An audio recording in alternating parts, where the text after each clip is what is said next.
Las grandes doctrinas bíblicas.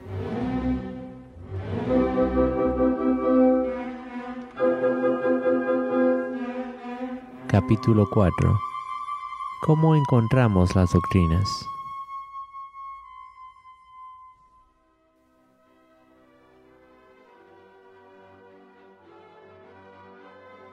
Para empezar nuestro cuarto capítulo, sería bueno tener en nuestras mentes los versículos 18 al 21 del capítulo 2 de la primera epístola de Juan.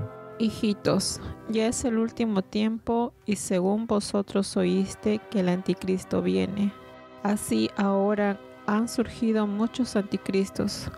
Por esto conocemos que es el último tiempo. Salieron de nosotros, pero no eran de nosotros. Porque si hubieran sido de nosotros, habrían permanecido con nosotros. Pero salieron para que se manifieste que no todos son de nosotros. Pero vosotros tenéis la unción del Santo y conocéis todas las cosas. No os he escrito como si ignoráis la verdad, sino porque la conocéis y porque ninguna mentira procede de la verdad. Resaltamos esta afirmación en particular porque nos presenta el contexto exacto en el cual podremos analizar de manera general las doctrinas bíblicas antes de pasar a tratarlas de modo particular. Podemos resumir el punto hasta el cual hemos llegado de esta forma. La meta final de nuestra búsqueda es el conocimiento de Dios. No nos interesan las doctrinas meramente como doctrinas, sino tan solo en la medida en que nos llevan a conocer a Dios. Por tanto, el problema es, ¿cómo hemos de conocer a Dios? No podemos llegar a Dios por nuestros propios esfuerzos. Dios debe revelarse a sí mismo, y en su infinita gracia y bondad lo ha hecho, no solo en la creación, la historia y la providencia, sino de forma suprema en este libro que llamamos la Biblia. Y luego, en los capítulos anteriores, consideramos algunos aspectos de la inspiración. Nos hicimos una idea general de ella y vimos que se podía dividir naturalmente en ciertos grupos. Eso nos llevó a la pregunta, ¿podemos confiar en este libro y en la revelación que nos ofrece? La respuesta nos llevó a la conclusión de que la Biblia es un libro de inspiración divina. Vimos que la propia Biblia enseña lo que se conoce como la doctrina de la inspiración verbal. Por tanto, la aceptamos como completa, definitiva e infalible en todos los asuntos de fe y práctica. Muchos se preguntarán, ¿por qué no empezamos de inmediato con la primera gran doctrina central, la doctrina de Dios? Pero no podemos hacerlo todavía, y les diré por qué. El problema que surge ahora es este. Ahora bien, decimos, aquí hay un libro que contiene esas doctrinas que son esenciales para conocer a Dios. Muy bien, tomo mi Biblia y lo abro, pero veo que la Biblia no es simplemente una colección de doctrinas. Encontramos mucha historia, mucho sobre reyes, princesas, nacimientos, muertes, relatos de matrimonios y demás. Si la Biblia fuera una colección de doctrinas claramente afirmadas, no habría ninguna dificultad, y lo único que tendríamos que hacer sería ir a la página 1 y ver la primera doctrina y exponerla y considerarla juntos. Pero la Biblia no es así. La Biblia no es simplemente literatura. No nos acercamos a la Biblia de este modo. Por tanto, surge la pregunta, ¿cómo encontramos estas doctrinas en la Biblia? ¿Cómo podemos descubrirlas? Esta no es una pregunta sin importancia, como creo que puedo demostrar fácilmente. Hay muchas personas que dicen, a mí no me interesan las doctrinas, yo soy una persona de la Biblia. Que esas personas tan inteligentes discutan sobre doctrinas si les parece. A mí, dame la Biblia y con eso estoy satisfecho. Sin lugar a duda, esa es una afirmación muy necia y ridícula, porque las personas que se acercan a la Biblia deben creer en algo como resultado de leerla. La pregunta es, ¿creen en lo que deberían creer? La mayoría de las sectas que son tan prominentes en el mundo de hoy afirman que están basadas en la Biblia. Por supuesto, dicen, creemos todo lo que dice la Biblia y nuestras enseñanzas se basan en ella. Y sin duda verás que muchas de estas personas pueden citar versículos bíblicos de memoria e incluso nos dan sermones acerca del contenido de estos versículos. No sirve de nada decirles que no crees lo mismo que ellos creen, porque la Biblia no enseña eso. Debemos saber cómo hallar las doctrinas en la Biblia si tenemos alguna esperanza de liberar a estas personas de su confusión. Si deseamos llevarlos a un conocimiento real de Dios, debemos estar en condición de explicarles dónde se equivocaron y dónde no son bíblicos y de ayudarlos a entender la fuente de su error. Podemos ver que en la iglesia primitiva prevalecía esa misma postura. Había un cierto número de personas en la iglesia cristiana, cada uno afirmando creer en la verdad, pero algunos, nos dice el apóstol Juan, habían abandonado la iglesia. Salieron de nosotros, pero no eran de nosotros, porque si hubiesen sido de nosotros, habrían permanecido con nosotros.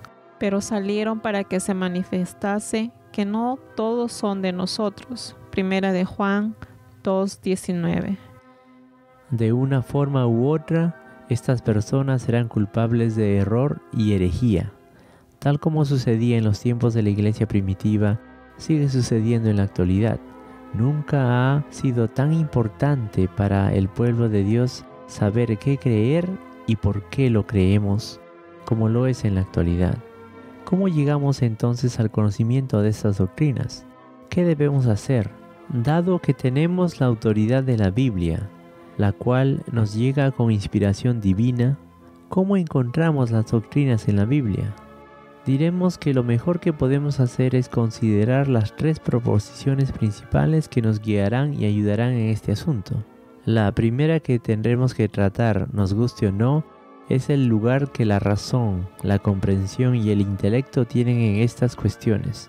Reconozco que esto es un tema muy complicado, pero es de una importancia vital y debemos tener ideas claras sobre la postura que debemos tener con respecto a esto. Ya lo hemos tocado de una forma general en nuestra introducción. Lo que entonces establecimos es que solo por medio de la razón no podremos llegar a Dios. El intelecto es insuficiente. Pues ya que en la sabiduría de Dios, el mundo no conoció a Dios mediante la sabiduría. Primera de Corintios 1:21. Y doy gracias a Dios que la Biblia y el Evangelio no requieren ningún tipo de nivel intelectual. No importa quién eres, si sabes leer o no, si eres un profesional o un jornalero. La primera cosa que debemos hacer en vista de todo lo que hemos estudiado juntos es ratificar la Biblia como nuestra autoridad definitiva y completa en todo lo que a la revelación se refiere. Reconozcamos que no podemos ir a ningún sitio sin la Biblia, que no aceptaremos nada fuera de lo que la Biblia nos dice. Puedo elaborar teorías acerca de las cosas que la Biblia no explica, y puede que otras personas hagan lo mismo, pero en realidad no conozco nada aparte de lo que encuentro en este libro. Quiero recalcar esto y recalcarlo más aún. Debo someterme por completo a la Biblia, y eso significará ciertas cosas. Primero, debo empezar por decirme a mí mismo que cuando estudie la Biblia y sus doctrinas, estoy entrando a una esfera que está fuera del alcance de mi comprensión. Por definición, estaré abordando cosas que superan mi capacidad intelectual. Sugiero que la idea misma de la revelación de por sí debe llevar esta implicación. Vamos a intentar conocer a Dios, estudiar la doctrina concerniente a Él y por fuerza, estas verdades están por encima de nuestra comprensión. Si yo pudiera comprender a Dios, sería igual a Él. Si mi mente fuera capaz de aprender y abarcar toda la verdad sobre Dios, eso significaría que mi mente es igual a la de Dios, y eso por supuesto es completamente erróneo. Por ejemplo, en nuestro próximo capítulo esperamos tratar la doctrina de la Trinidad. Esta es, por definición, una doctrina que nadie puede entender. Tengamos eso en claro antes de estudiarla. Pero no quiero que nadie piense que eso significa que estamos cometiendo un suicidio intelectual al estudiar la Biblia. Simplemente significa que admitimos que la razón tiene un límite. Estamos de acuerdo con Pascal, el gran matemático y filósofo francés, quien nos dice que el logro supremo de la razón es enseñar que existe un límite y un fin para la razón.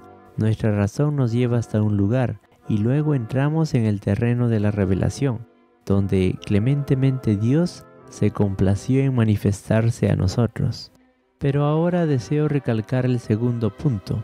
Implica que debemos aceptar las verdades aunque no podamos comprenderlas y explicarlas por completo. No solo debemos estar de acuerdo en que por fuerza no podemos comprenderlo todo, sino también cuando lleguemos a ciertas verdades y doctrinas, debemos aceptarlas si están en la Biblia. Independientemente del hecho de que podamos comprenderlas, debemos aceptarlas. Prefiero pensar en la fe de esa manera. No me cabe duda de que la mayor definición de fe a la que podemos llegar es esta. La fe significa que los hombres y las mujeres deciden deliberadamente contentarse solo con lo que contiene la Biblia y dejan de hacer preguntas. Se puede ver muy pronto cuando un hombre es un verdadero hombre de fe o no. Simplemente escúchalo. Algunas personas siempre están diciendo y haciendo preguntas. Ellos dicen, pero no puedo ver eso y no puedo entender lo otro. Pero la fe significa que debemos contentarnos con lo que encontramos en este libro y que estamos dispuestos a decir, Dios ha revelado todo lo que quiere revelar. Todo lo que es bueno para mí conocer está en la Biblia. Si no está en la Biblia, estoy satisfecho con no saberlo. Tengo esto en mente, por ejemplo, analizar el problema del mal. ¿Cómo entró el mal a este mundo? La Biblia no nos dice por qué Dios permitió que el mal entrara a este mundo. Y por tanto, si tomas la postura de fe, no preguntarás sobre ello. Te contentarás con decir, no lo sé. La Biblia no lo dice y no sé nada más que lo que la Biblia me dice. Ese es un principio fundamental. Pero permítame elaborar un poco más expresándolo de esta manera. No hay nada que debamos evitar de forma tan energética como la constante tentación de mezclar la filosofía con la revelación. A veces pensamos que eso no se aplica a nosotros. Puedes incluso llegar a decir que no estás interesado en la filosofía. La gente dice, nunca he leído un libro sobre filosofía en toda mi vida. Pero eso, mi amigo, no significa que no seas un filósofo. Todos somos filósofos. No debes limitar el término filósofo a personas que trabajan o dedican su vida a su estudio o enseñanza. Cualquiera que tenga una opinión sobre algo es de inmediato un filósofo. Y creo que puedo mostrarte en un minuto que todos nosotros no solo somos filósofos, sino que siempre nos estamos metiendo en problemas por filosofar demasiado. Debemos advertir el peligro de mezclar la filosofía con la revelación. Esta es la forma en la que lo hacemos. Siempre estamos dispuestos a rechazar ciertas doctrinas y si no llegamos a rechazarlas, las ponemos en duda, aunque estén claramente enseñadas en la Biblia. Lo hacemos porque no podemos entenderlas o simplemente no podemos explicarlas o porque no parecen encajar en nuestros esquemas.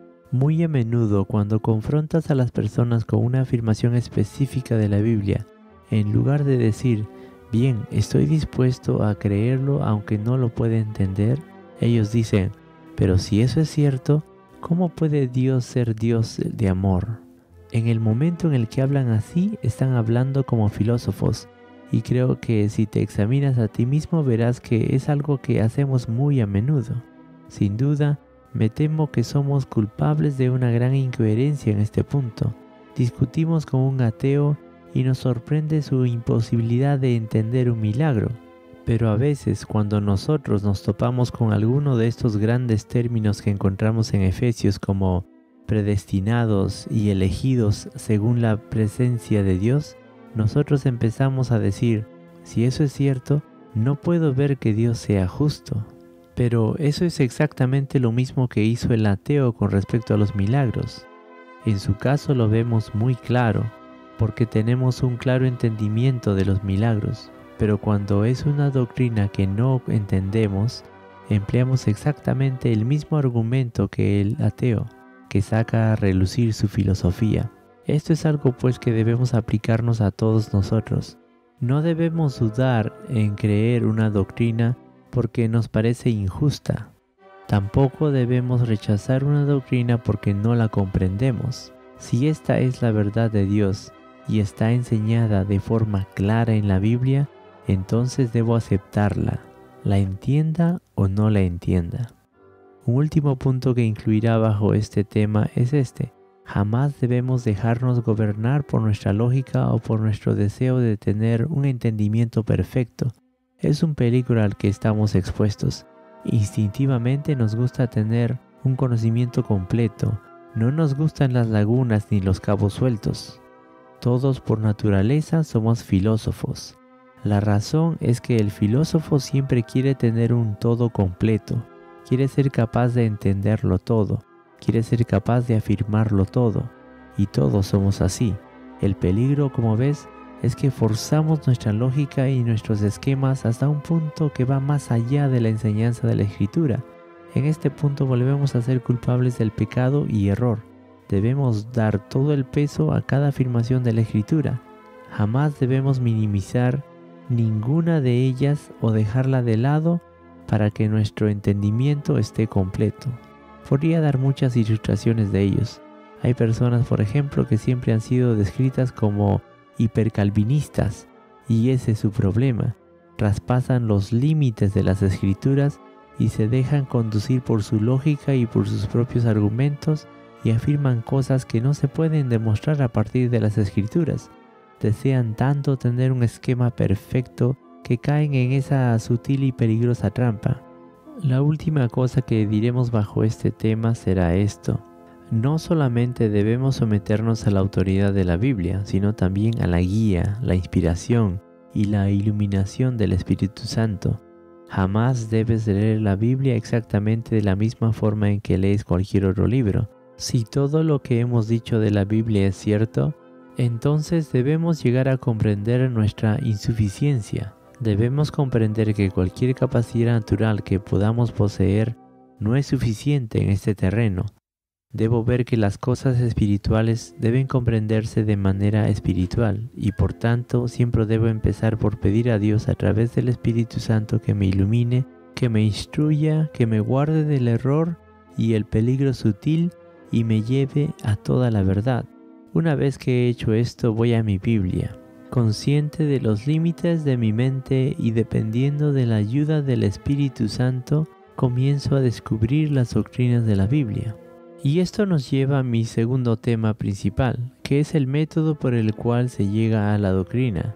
De nuevo te recuerdo que la Biblia no es una mera colección de doctrinas, y al buscar nuestra doctrina en la Biblia, no será una simple cuestión de encadenar entre sí una serie de versos bíblicos.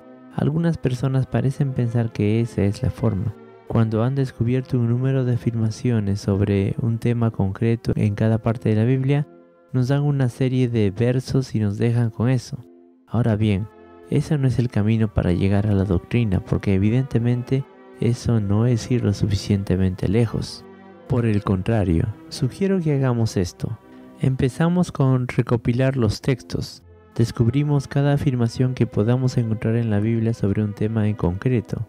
Luego, una vez reunidos y habiéndolos cotejado, procedemos a descubrir la doctrina que descansa en la base de todos ellos.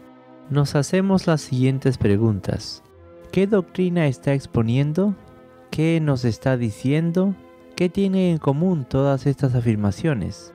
Esa es nuestra manera de llegar a la doctrina.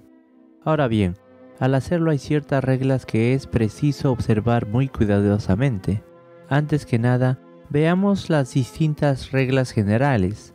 Esta es la primera. Cualquier doctrina de la Biblia que afirmemos creer debe encontrarse claramente en la Biblia. Debe ser posible demostrarla a partir de la Biblia. Si no te puedo demostrar que la doctrina que sostengo se encuentra en la Biblia, o que la Biblia la prueba o demuestra, debo rechazarla. Permíteme darte algunos ejemplos de lo que quiero decir. Encontrarás que hemos visto que hay personas que vienen a ti diciendo que creen en la Biblia. Luego te exponen sus doctrinas y les preguntas, ¿pero de dónde ha salido esa doctrina? Y ellos te dirán, una vez hubo alguien que tuvo una visión o recibió un mensaje. Lo que quiero enfatizar aquí es que debemos decir que no estamos dispuestos a aceptar cualquier afirmación como esta. No nos importa quién la diga, ni lo maravillosa que hayan sido las experiencias que ha tenido esa persona. nos resulta de muy poco valor si no podemos probarla y establecerla en la Biblia. No me refiero tan solo a las sectas. Por ejemplo, esta es nuestra respuesta a los católicos romanos. Ellos vienen y te dicen ciertas cosas y tú les respondes, pero eso no lo encuentro en las Escrituras. Por supuesto, te dicen, pero tenemos nuestra tradición. La revelación no terminó con el Nuevo Testamento.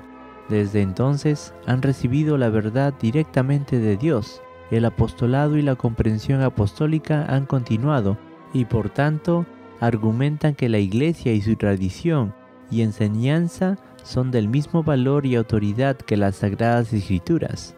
Y de nuevo decimos un firme y resuelto no. No nos importa qué autoridad pueda reclamar una enseñanza para sí misma.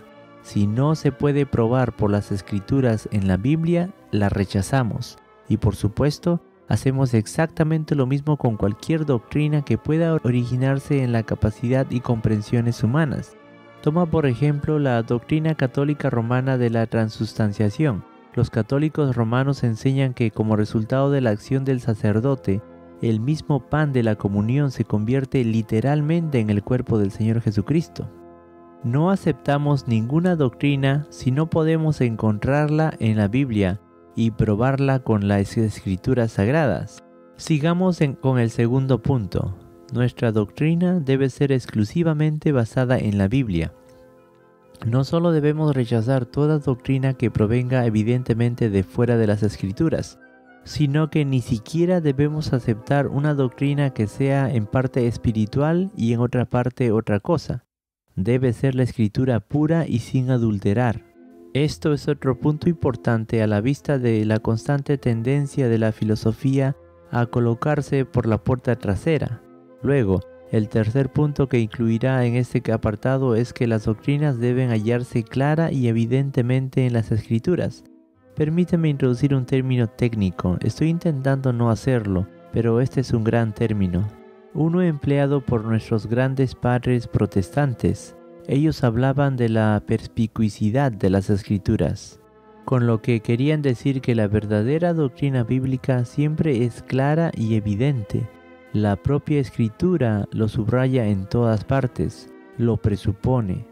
A menudo cometemos un gran error cuando nos acercamos a estudiar las Escrituras, porque no nos detenemos a recordarnos el tipo de personas para las que se escribieron. Si hubieran ahorrado mucha tinta y muchos problemas, si todo el que hubiera llegado a ser un expositor de las epístolas de Pablo se hubieran recordado a sí mismo, antes de empezar a exponerlas, que las epístolas no se escribieron a estudiantes o a profesores, sino a esclavos, analfabetos y personas normales y corrientes. Mirad, hermanos, vuestra vocación, que no sois muchos sabios según la carne, ni muchos poderosos, ni muchos nobles. 1 Corintios 1:26. Fue a esas personas para las que se escribieron las epístolas a los Efesios y a los Colosenses y demás. Cuando Pablo escribió esas epístolas, dio por supuesto que las personas a las que estaban escribiendo las entenderían. No tenía a estos profesores eruditos para que se les expusieran. No, les estaba escribiendo para poder enseñarles, y él sabía que lo entenderían. Es esto a lo que los padres se referían con la perspicuidad de las Escrituras. Ese es el motivo por el que debemos tener cuidado con las personas que siempre parecen basar su doctrina en la correcta traducción y significado de una palabra griega o hebrea. A la luz de lo que acabamos de decir, eso por fuerza debe ser erróneo. Deberíamos ser capaces de llegar al significado de la doctrina a partir del versículo. Digámoslo de esta forma. No necesitamos ninguna autoridad para guiarnos en estos asuntos. El apóstol Juan dice que no tenemos necesidad de enseñar en este sentido a causa de esta unción.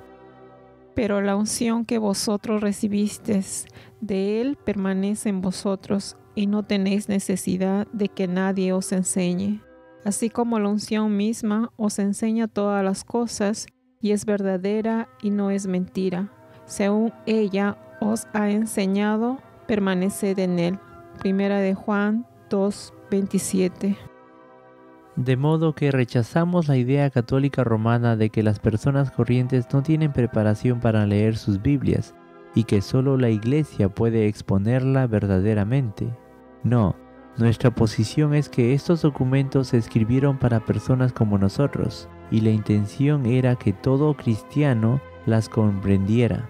De la misma forma, negamos por completo la idea de que exista alguna necesidad absoluta de alguna filosofía especial o alguna comprensión lingüística o un conocimiento de cualquier otro idioma para entender estos asuntos.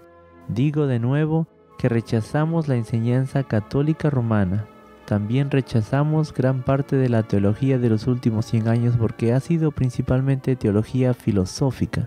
Y rechazamos muchos tipos de teología muy populares en estos tiempos, porque antes de entenderlos hay que entender el significado especial que se da a las palabras, como historia, tiempo y mito. Hay que ser inteligente y filosófico, y por definición esto debe ser erróneo. Podemos confiar en la enseñanza clara, creemos en la perspicuidad de la doctrina bíblica. Esas son entonces las reglas generales. Vayamos pues a lo particular. Ahora que hemos reunido nuestros textos, ¿qué hacemos con ellos? Bien, encontrarás que hay dos cosas principales que debemos hacer. A veces es un asunto muy sencillo deducir la doctrina a partir de las afirmaciones. Simplemente consideramos las afirmaciones y decimos, eso inevitablemente quiere decir esto y lo otro. Eso es deducción. Extraemos el significado. Pero existe otro método, se llama inducción. Tomemos un ejemplo de inducción de la doctrina de la Trinidad. No encontrarás afirmada la doctrina de la Trinidad en ninguna parte de la Biblia, ya sea implícita o explícitamente, pero verás que hay referencias a Dios el Padre, Dios el Hijo, Dios el Espíritu Santo. Habiéndote cruzado con estas afirmaciones, te dices a ti mismo, ahora sostengo la doctrina de la Trinidad, que Dios es uno y tres personas. Eso no es deducción, es inducción. Estás construyendo la doctrina desde ciertas afirmaciones. Llegas pues a la doctrina por medio de los dos procesos de inducción y deducción. Permíteme dar algunos aspectos simples y prácticos. Nunca debemos fundar nuestra doctrina en una sola afirmación de la Biblia, y menos aún en parte de una afirmación. Hay personas que han errado porque han hecho eso, a veces hasta basándose en medio versículo. Olvidan la otra mitad porque esta es la que les conviene. Eso es algo que nunca debemos hacer. Y la otra regla es que nunca debemos llegar a una conclusión a partir de la Escritura que nos haga contradecir algo que aparece afirmado en la Escritura. Siempre debemos comparar la Escritura con la Escritura. Debemos ser obrero que no tiene de qué avergonzarse, que usa bien la palabra de verdad. Segunda de Timoteo 2:15. Eso es una exhortación bíblica. Si he llegado pues a una doctrina y luego encuentro que en la Biblia hay otra cosa distinta claramente afirmada que la contradice, sé que mi doctrina debe estar equivocada. En este punto, notamos la importancia de hacer lo que hicimos en el último capítulo, la importancia de establecer la doctrina de la inspiración verbal, de decir que toda la Biblia es el libro de Dios. La Biblia es un gran mensaje, siempre forma un todo, de modo que ningún aspecto puede contradecir a otro. Es sorprendente advertir cómo en la historia de la Iglesia algunas de las mayores herejías se han engendrado a causa de que grandes hombres han olvidado esta simple regla. Pero ahora tenemos que tratar un último tema. La pregunta que muchos pueden plantearse es, ¿podríamos ser capaces de estar de acuerdo con los demás cristianos sobre cada una de las doctrinas bíblicas? Muchos responderán, no hay nada más claro y evidente que el hecho que existen muchas diferencias entre los cristianos. ¿Qué podemos decir al respecto? ¿Por qué existen estas diferencias de opinión? La primera razón es que la gente persiste en caer en los distintos errores que ya hemos enumerado. Sacan a relucir su filosofía o basan su doctrina en un texto o en la mitad de él. Si las personas hacen estas cosas, debe por consecuencia haber diferencias de opinión, porque algunos de nosotros nos negamos a hacerlo. Otra causa por la que existen estas diferencias es que siempre tenemos la tendencia de partir de una teoría y una vez que hemos empezado, intentamos encajar la Biblia en nuestra teoría. Probablemente esa es la esencia de los errores de la Iglesia Católica Romana. Una vez postulada una determinada enseñanza y orden concreto, todo debe forzarse para que encaje en ese esquema. No basan toda su doctrina en la Biblia. Afirman que parte de la doctrina les ha llegado de fuera de la Biblia y es de igual importancia a lo que se encuentra en ella. Eso de nuevo no es algo que se aplique tan solo a los católicos romanos. Se puede aplicar igualmente a muchos protestantes. Si comienzas con una teoría en concreto sobre el libre albedrío, por ejemplo, te aseguro que empezarás a tener problemas con ciertas doctrinas bíblicas. Debemos tener cuidado de no venir con ideas preconcebidas, prejuicios y teorías filosóficas. Esta es una causa muy frecuente de problemas y disputas. Otra forma en que llegamos a estas diferencias entre cristianos es que muy a menudo elaboramos teorías basándonos en detalles sobre los que no podemos tener certeza. Si quieres un ejemplo de eso, permíteme mencionar la palabra profecía. Quizá este sea el mayor peligro en lo que a este tema concierne. Cuando estudiamos las profecías, tenemos la tendencia a elaborar detalles de los que nadie puede tener una certeza absoluta. Algunos dicen, estoy seguro, y luego viene la teoría. Pero si no podemos demostrar los puntos a partir de la Biblia, no tenemos derecho a elaborar una teoría. Otra causa del problema es que la gente persiste en interpretar como literal algo que es obviamente simbólico. Una vez que tomamos como literal lo que tiene un significado simbólico, nos metemos en problemas. Recordemos de nuevo que esto no solo es cierto con respecto a los católicos romanos. ¿Quién no ha conocido a alguien que hace lo mismo con el libro de Apocalipsis, el cual nos dice que todo es simbólico? ¿Y no ha habido problemas lamentables debido a que la gente toma los símbolos y los trata literalmente? Es exactamente el mismo proceso. Debemos cuidarnos pues de esto en todas las áreas. Nuestro Señor Jesús mismo tuvo que decir a algunos de sus propios discípulos: El Espíritu es el que da vida, la carne para nada aprovecha. Las palabras que yo os he hablado son espíritu y son vida. Juan 6:63. Les había estado diciendo que a menos que comieran la carne del Hijo del Hombre y bebieran su sangre, no tendrían vida en ellos. Y dijeron: ¿cómo podremos hacer algo así? Lo estaban materializando, haciéndolo literal. Él dijo: mis palabras son espíritu, la carne para nada aprovecha. Y por último, por supuesto, lo que habrá de evitar por encima de todo es el espíritu del partidismo. La gran maldición del hombre es que partimos de ciertos prejuicios, porque se nos educa en ellos y nuestros padres los creyeron, y nosotros decimos que debemos defenderlos a toda costa. Esa es una manera terrible de enfocar la verdad de Dios. Oremos pues para ser liberados del espíritu partidista y de los prejuicios por los que ese espíritu siempre se caracteriza. De modo que, entonces, mi próximo punto es que hay ciertos asuntos en las Escrituras de los que no se puede hablar de una forma terminante. Hay ciertas cosas en las que hombres, igualmente buenos y capaces, pueden estar de acuerdo o no. Cuando llegamos a tales asuntos, probablemente debemos decir que no lo sabemos, no podemos probarlos, y nos contentamos con esperar hasta que llegue la gloria y todas las cosas se nos clarifiquen. Ahora vemos por espejo, oscuramente, mas entonces veremos cara a cara. Ahora conozco en parte, pero entonces conoceré como fui conocido. 1 Corintios 13:12. Nuestro conocimiento no es completo, no es definitivo. Contentémonos con la revelación dada, pero hay ciertas doctrinas sobre las que somos y debemos ser absolutamente terminantes, y son las doctrinas esenciales para el camino de la salvación. No me refiero al mecanismo de la salvación. Cuando lleguemos a eso, a menudo nos encontramos con buenas personas con las que tenemos diferencias. Eso lo aceptamos. Estoy dispuesto a decir: creo esto y no estoy dispuesto a creer lo otro. Y otro dice: de acuerdo, siempre que estemos de acuerdo en el camino de la salvación. Y cuando llegamos a esta doctrina, recalcaremos estos aspectos más profundamente. Pero no debe haber ninguna disputa sobre la persona de Cristo, sobre lo milagroso y sobrenatural. sobre la muerte sustitutiva en la cruz y sobre la resurrección literal y física. Eso no hay nada que discutir, eso es terminante, eso es categórico.